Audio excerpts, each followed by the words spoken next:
Hello everyone, this is Dexy, and welcome to Scarlet Spear, the event that just came out a few hours ago. I wanted to do a short tutorial on how to do the ground assault version of this event, because I think it is probably the easier part to learn, because it's a very simple process. So I'm going to go in a little bit of detail on how to do it, and I will also give some recommendations on how to mod your weapons and what warframes are strong, and stuff like that. So the very first thing you want to do before you do anything at all is you want to go to Little Duck and you want to let her go on her little speech that she'll go on. And then you want to buy this op link for 1,000 credits. You cannot do any mission unless you have this op link. So you come over here, talk to her. It's right there. And then after that, you're free to do either mission, but for this tutorial's purposes, we're going to be talking about the ground assault.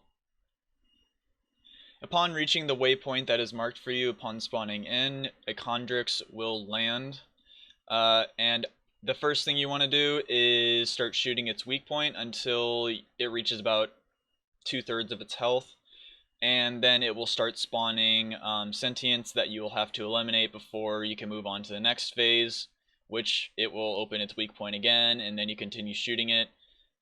You just basically do this over and over again, shooting the weak point, eliminating the sentients, shooting the waypoint, eliminating the sentients, until it runs out of health. Upon losing all of its health, you will deploy your uplink. Every single member of the squad is able to deploy this uplink, so basically you want everybody to do it.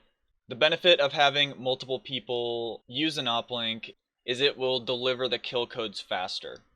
So it is pretty important to do this, as it will speed up your farming tremendously.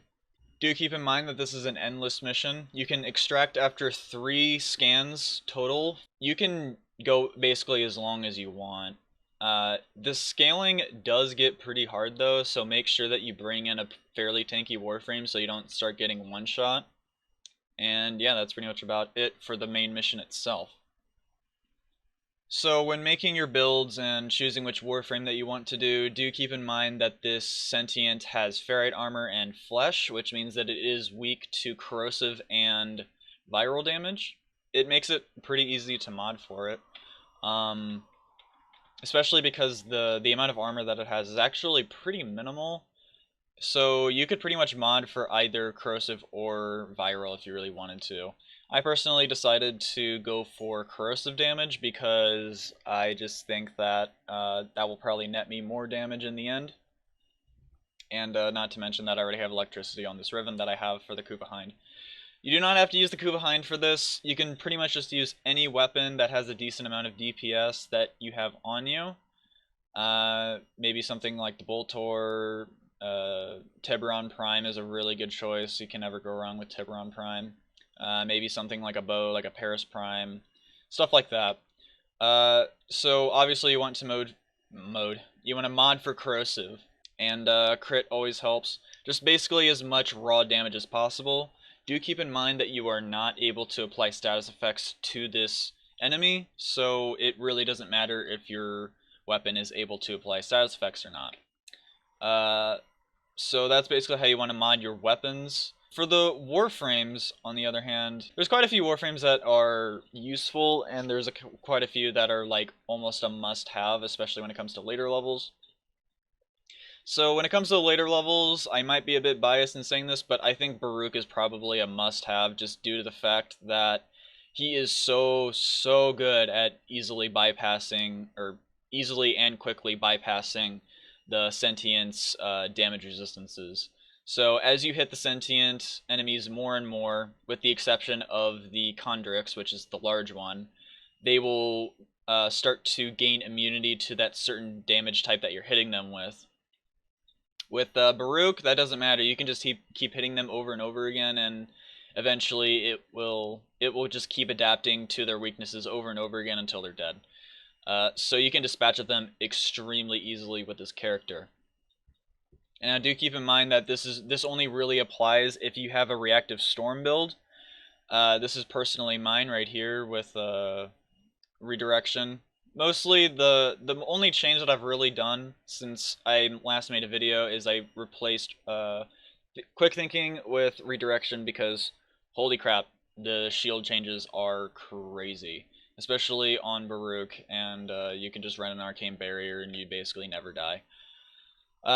So if you want to go for long-term runs and you want to do it fairly quickly, Baruch is going to be your guy for that, just to eliminate the sentience rather fast and get between those phases a lot quicker. Other Warframes that are defensive, such as Frost Prime and Gara, are going to be pretty useful too, so that you can defend your, what is it, the new gear item. I completely forgot the name of it already. Let me just look and see what it is really fast. The Uplink. So whenever you put an uplink down, and whenever your teammates put them down, they actually do have a limited amount of health, and you have to defend these uplinks from the Grineer soldiers, and they have 20,000 HP. So obviously, if you want to do a long run, it's probably a good idea to take like a Frost or a Gara to protect your uplinks. Other options include Chroma, because you can take quite a bit of damage, especially in the higher levels. But then there's also Wisp. Wisp will buff your allies. You can play Rhino just to give yourself and your allies a straight damage buff. You can play Saren to clear waves of enemies rather fast. There's a lot of options here, but I would definitely say the best ones are Baruch, Wisp, and Rhino and Chroma. Those are definitely the Warframes that I think are the best ones, and then obviously defensive one like Frost. So that's basically it. That's really all there is to the new event, at least on the ground level. I might do a video on how to do the space battle a bit later, but I just wanted to get the more simple one out there, because a lot more people are probably going to be doing ground assault than space battles. So yeah. Thank you very much for watching. If it was useful at all and you would like to see future videos like this, feel free to subscribe. Otherwise, I will see you guys in the next video. Bye.